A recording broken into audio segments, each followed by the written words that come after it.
నమస్తే. మొన్న నిరుద్యోగులంతా కలిసి సెక్రటేరియట్ ముట్టడి కార్యక్రమం పెట్టుకున్నారు. ప్రభుత్వం ఎంత ఘోరంగానైతే ఎక్కడికక్కడ ఎవ్వరు దొరికిన నిరుద్యోగులు ఎక్కడ దొరికితే అక్కడ అరెస్ట్ చేసి అక్కడ పోలీస్ స్టేషన్లో పెట్టడం జరిగింది. అసలు ఏం సంబంధం లేనటువంటి వ్యక్తులను కూడా అరే మీరు ఉన్నారు అనే ఒక వాదనతోటి వాళ్ళని తీసుకుపోయి స్టేషన్లో పెట్టారు.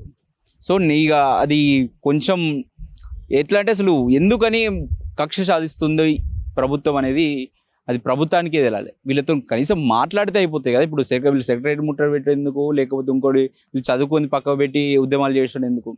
అరే అడుగుతూ ఉన్నారు, ఎవరైతే ఉన్నారో వాళ్ళు పిలిచి మాట్లాడితే అయిపోతుంది కదా. మీకు ఇష్టం ఒక ఆమె కనీసం సీఎం స్థాయిలో ఉండి మీకు ఇప్పుడు వస్తే డిసెంబరా లేకపోతే అక్టోబరా ఒక హామీ ఇస్తే ఇలాంటి ముట్టడులు ఉండవు, ఏముండవు, వాళ్ళు ప్రశాంతంగా చదువుకుంటారు. ఇలాంటి ఇబ్బందులు ఏముండవు, ప్రభుత్వానికి ఇబ్బందులు ఎవరికి ఇబ్బంది ఉండరు. కానీ అది చెప్పాల్సిన బాధ్యత ప్రభుత్వం తీసుకుంటలేదు. ఆవేశంలో 100% ఉంటారు. ఎందుకు ఉండరు? ఇన్ని రోజుల నుంచి గత ప్రభుత్వంలో కొట్లాడి, ఈ ప్రభుత్వంలో స్టార్టింగ్ నుంచి కొట్లాడి అలసి వస్తాయా ఉద్యోగాలు ఎగొస్తాయా అని ఉంటే చదివి ఏజ్ బార్ అయిపోతుంది, ఇంకెప్పుడు వస్తాయని చెప్పేసి కూడా సొసైటీ నుంచి ప్రెజర్ పెరిగినప్పుడు మరి ఏం చేయాలి? ఇక కొట్లాడుడే ఒక దిక్కు అనే స్టేజ్లోకి వస్తారు ఎవరైనా. సో మాట్లాడదాం. నెక్స్ట్ మరి నిరుద్యోగులు ఏం చేయబోతా ఉన్నారు, మనతో పాటు మోతిలాల్ ఉన్నాడు. నమస్తే. నమస్తేనా. మోతిలాల్ చెప్పు, ఏమో అసలు నెక్స్ట్ ముట్టడి అయితే ఏదో కార్యక్రమం తీసుకుంటారు కదా, దాన్ని ఎట్లా నుంచి వేయాలని అట్లా అంచి వేసింది, మీరు ఎలా చూస్తారు?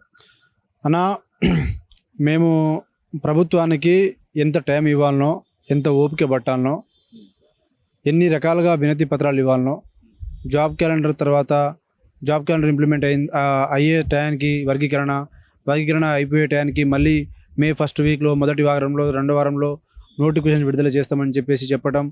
అప్పుడు కూడా సరే నోటిఫికేషన్ విడుదల చేస్తారేమో అని చెప్పేసి మేము వెయిట్ చేస్తూ ఉంటుంటే అక్కడ కూడా వచ్చిన స్టేట్మెంట్ ఏంటంటే నిరుద్యోగులు ఉద్యోగాలు వద్దు అని చెప్పేసి ధర్నాలు చేస్తున్నారని చెప్పేసి చెప్పడం ఇక అందరినీ, ప్రతి నిరుద్యోగి కూడా ఒక బాధని, ఒక ఆందోళనని, ఒక కోపాన్ని, మూడు విషయాలను కూడా ఒకటేసారి కలిగించినాయి. సో అక్కడి నుంచి మేము ఏం చేసినామంటే, ఇంక అక్కడి నుంచి ఒకటేసారి మేము ఏమనుకున్నామంటే ఇక ఈ ప్రభుత్వానికి పోరాటం చేస్తేనే ఇక కరెక్ట్, లేదంటే ఇక ఈ శాంతియుతంగా నిరసనలు, చిన్న ధర్నాలు, మనం ఏదైనా ర్యాలీలు, రిప్రజెంటేషన్లు చూస్తే వీళ్ళు మాట విన్నారని చెప్పేసి మేము కన్క్లూజన్కి వచ్చి ఇందిరా పార్క్ దగ్గర ఫస్ట్ ఒక ధర్నా చేసినాం అన్న. అది మీకు తెలుసు, పార్టీతో సంబంధం లేని వ్యక్తులతో చేసినాం. అయినా కూడా మీరు మళ్ళీ అదే మాట ఏమంటే వీళ్ళ వెనకాల వాళ్ళు ఉన్నారు, ఆ పార్టీ ఉన్నది, ఈ పార్టీ ఉన్నది, లేదంటే ఇట్లా ఉన్నారు, అట్లా ఉన్నారు అని చెప్పేసి మాట్లాడడం. సో దాని తర్వాత మళ్ళీ పొలిటికల్ పార్టీస్లో కొందరిని పిలిపించి రెండో ధర్నా చేయడం, యూనివర్సిటీలో నేను ఇక్కడ ర్యాలీలు చేయడం, 2 ర్యాలీలు చేయడం, 3వ ర్యాలీకి నన్ను ఇక్కడ అరెస్ట్ చేయడం, ఇవన్నీ మీకు తెలిసిన విషయాలే. సో మీకు తెలుసు ఫస్ట్ ఫ్రమ్ డే 1 నుంచి ఇప్పటి వరకు మేము ఎంత ఓపికగా ఉన్నాం, ఎంత కన్స్ట్రక్టివ్గా స్టెప్ బై స్టెప్ ఒక గవర్నమెంట్ మీద ఒత్తిడి పెట్టుకుంటూ వస్తూ ఉన్నాం, ఎంత వెయిట్ చేస్తూ ఉన్నాం, ఎంత రిక్వెస్ట్ చేస్తూ ఉన్నామని మీకు తెలుసు. మరి ఇన్ని రకాలుగా ఇన్ని రోజుల నుంచి, ఇన్ని నెలల నుంచి వెయిట్ చేస్తూ మేము ప్రభుత్వానికి ఎన్ని చెప్పినా కూడా ప్రభుత్వం కనీసంగా ప్రభుత్వానికి చీమ కుట్టినట్టుగా కూడా లేకపోతే మరి ఏం చేయాలన్నా? కాబట్టి ఒకటి పెడితే రాజకీయ రంగు పులుముతా ఉన్నారు, ప్రతిపక్షాలు చేపిస్తా ఉన్నాయి అని చెప్పేసి మీరేమన్నా?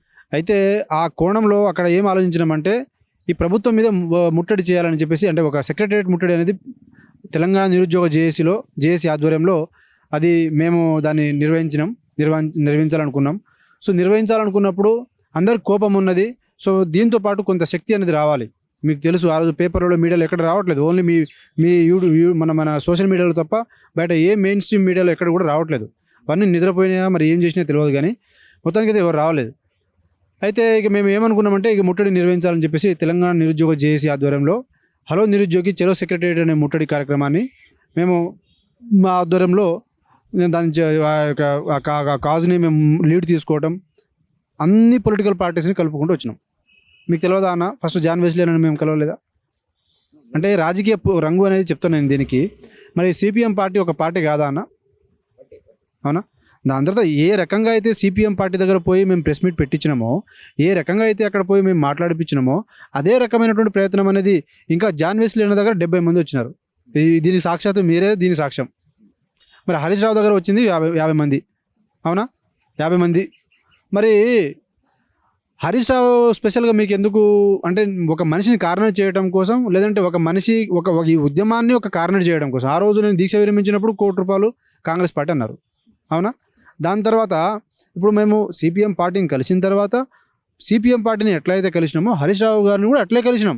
హరీష్ రావు గారిని ఎట్లా కలిసినామో బీజేపీ పార్టీ నాయకులను ఇంకా మీరే దానికి ఇంకా సాక్షాత్తు మీరు ఆ రోజు కొత్త బీజేపీ ప్రెసిడెంట్ కలిసినాం, రాకేష్ రెడ్డితో మాట్లాడిపించినాం, ఇదే తొలి వెలుగులో మాట్లాడిపించినాం, మద్దతు ఉంటుందా ఉండదని మేము మాట్లాడిపించినాం. దాని తర్వాత డీకే అరుణక్క, బండి సంజయ్ నగర్ని కలిసినాం, ఒక ఫోటోలు మేము పోస్టర్ రిలీజ్ చేపించుకున్నాం. మరి బీజేపీ పార్టీ కాదా అన్న? అంటే ఒక మనిషి ఒక చేస్తున్న కాజ్ని సైడ్ ట్రాక్ చేయడం కోసం నువ్వు ప్రతి సిచ్యువేషన్లో ఉద్యమాలు చేస్తే ఏమో వీళ్ళ వెనకాల వాళ్ళ వెనకాల అంటావు, పొలిటికల్ పార్టీ దగ్గర పోతే ఏమో రంగులు అంటావు, పొలిటికల్ పార్టీ రంగు పూస్తావు, మళ్ళీ శాంతియుతంగా నిరసనలు చేస్తే మళ్ళీ పెయిడ్ ఆర్టిస్ట్ అంటావు. మరి నీ వర్షంలోనే చెప్దాం, నువ్వేమో బీజేపీ పార్టీ 2 కోట్ల ఉద్యోగాలు ఇచ్చింది, నువ్వు అది ఇస్తా అని చెప్పేసి ఇవ్వలేదు కాబట్టి నువ్వు మాట్లాడదు అని చెప్పేసి మీరు అంటారు. మళ్ళీ బీఆర్ఎస్ పార్టీ మీరు గత 10 సంవత్సరాల్లో మీరు ఏం చేయలేరు కాబట్టి మీరు మాట్లాడదు అంటారు. మరి ఎవరు మాట్లాడాలన్నా? సరే, ఈ 2 పార్టీలతో సంబంధం లేని సిపిఎం పార్టీ మాట్లాడిందిగా, మరి మీరు ఎందుకు మాట్లాడలేదు? న్యూ డెమోక్రసీ మన గోవర్ధన్ అన్న ఉన్నాడు, ఆయనతో మేము పోస్టర్ రిలీజ్ చేపించుకోలేదా? ప్రసన్న హరికృష్ణ గారు ఉన్నారు, మేము చేపించుకోలేదా? ఎక్కడ మేము ఒక పార్టీకి పోలరైజ్ అయ్యి మేము చేస్తున్నది? ఇవి చేత కాక ఒక కాంగ్రెస్ పార్టీ ముసుగులో ఉండి కాంగ్రెస్ పార్టీ ముసుగులో కొందరు ఉండి ఇది ఒక లేనిపోని ఒక ప్రాపగండా ఒక బోగస్ ప్రాపగండాని క్రియేట్ చేస్తున్నారు తప్ప వీళ్ళకి ఇవన్నీ పక్కన పెడితే ఒకటి మేము ఎందుకు పొలిటికల్ పార్టీ సపోర్ట్ తీసుకున్నాం అనేది 2 విషయాలు చెప్తాను. ఎలక్షన్స్కి ఇంకా 3 సంవత్సరాలు ఉన్నది టైం. మరి మా శక్తి అనేది ఆల్రెడీ ఇంత చేసిన తర్వాత మేము చదువుకోవడానికి వచ్చినామా, ఉద్యమాలు చేయడానికి వచ్చినామా? మరి పొలిటికల్ పార్టీస్కి మా తరపున మాట్లాడే బాధ్యత ఉందా లేదా? రేపు ఓట్లు ఆడడానికి వచ్చేది వీళ్ళే కదా. ఎట్లాగో మేము ఫైట్ చేస్తున్నప్పుడు అది ఎట్లాగో వాళ్ళకి అడ్వాంటేజ్ అవుతున్నప్పుడు అది బీజేపీ కావచ్చు, బీఆర్ఎస్ కావచ్చు, సిపిఎం కావచ్చు, ఇంకెవరికైనా కావచ్చు. మరి ఆ కంటెస్ట్లో మేము వాళ్ళని వాడుకోవడం తప్పేముంది?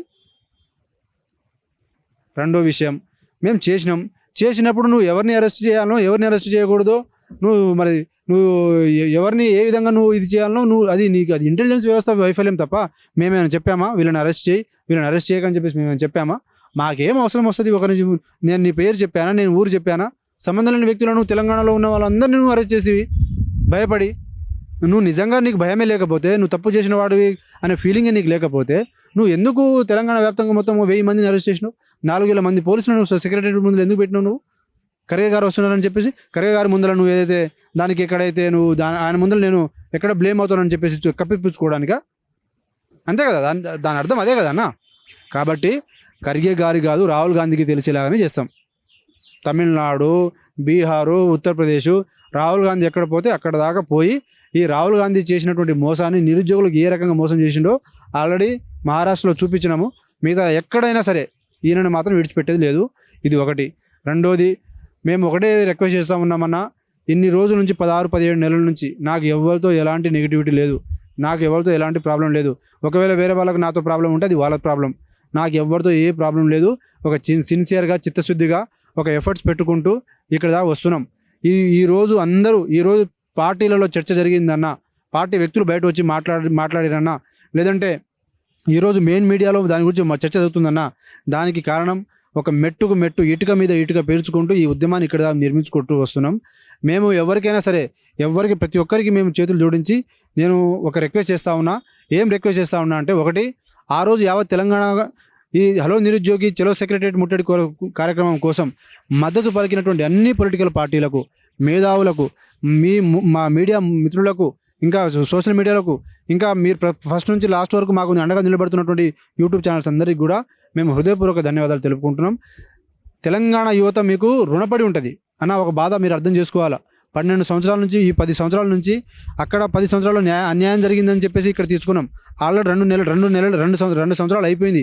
ఇంకో ఎలక్షన్ కోడ్ వస్తే ఇంకో సంవత్సరం వరకు దిక్కు దికాణం లేకుండా ఆల్రెడీ పిల్లలందరూ ఇంటికి వెళ్ళిపోయినారు. వాళ్ళ నోటిఫికేషన్స్ ఎలక్షన్ కోడ్ ఎప్పుడు వచ్చేస్తుందో అని చెప్పేసి బిక్కు అనుకుంటూ మేము హడావుడిగా ఒక ప్రోగ్రామ్ మీద ప్రోగ్రామ్ మేము చేసుకుంటూ వస్తున్నాం తప్ప ఇదంతా మేమే ఛాంపియన్షిప్ అవ్వాలనో, దీన్ని మేమే ఒక నాయకులమనో, ఇదంతా మా కంట్రోల్లో ఉండాలనో అలాంటి చిన్న ఒక సంకుచితమైనటువంటి ఆలోచన మనస్తత్వం అయితే మాకు లేదు.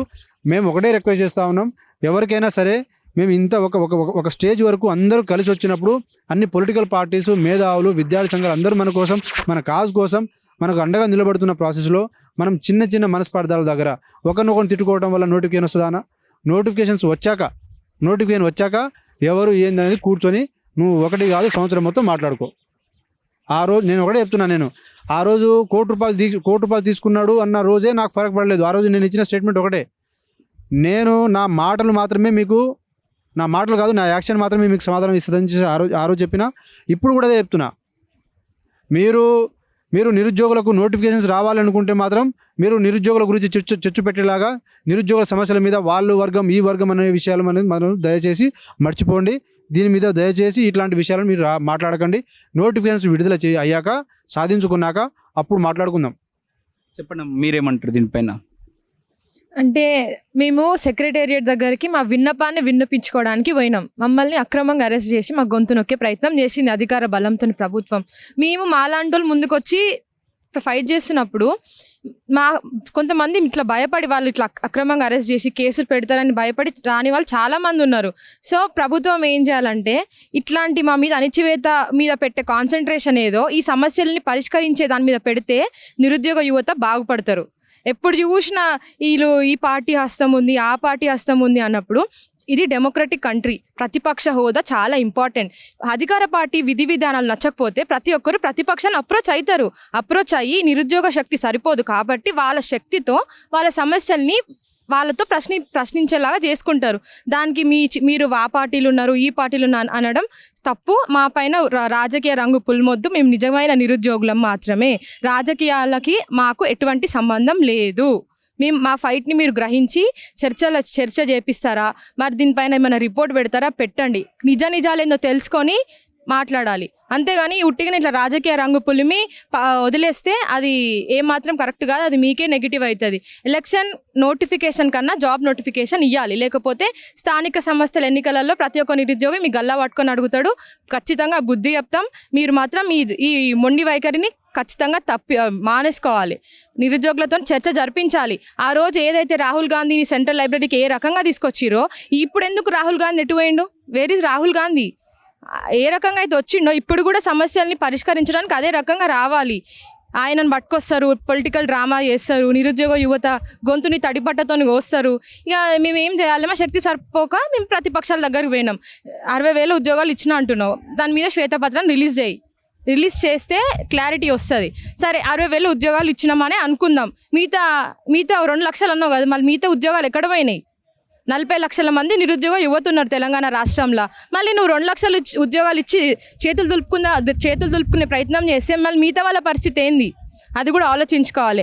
ఈ దున్నపోతు మీద వర్షం పడేటట్టు ఉండే మీ వైఖరిని బంద్ చేసుకోవాలి. లేకపోతే మీరే తీవ్ర నష్టాన్ని ఎదుర్కొంటారు. నిరుద్యోగులతో చర్చ జరిపించాలి. మీరు ఉస్మానియా యూనివర్సిటీని ఎంచుకుంటారా చర్చకి, అశోక్ నగర్ సెంట్రల్ లైబ్రరీని ఎంచుకుంటారా అనేది మీ ఇష్టం.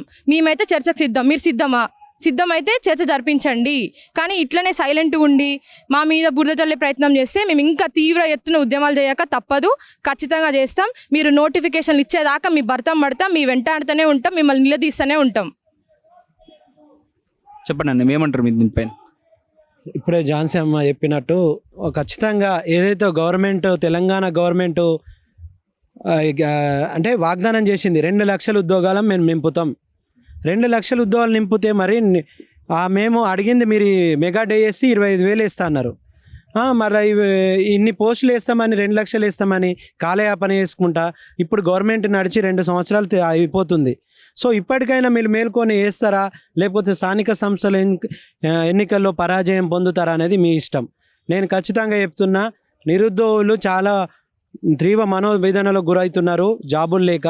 మీరు వెంటనే 2 లక్షల ఉద్యోగాలు ఇంత ఇవ్వకపోతే తీవ్ర ఎత్తున ఈ స్థానిక సంస్థల్లో ఓటమి అనేది గుణపాఠంలా మీకు ఎదురవుతుందని నేను చెప్తున్నా.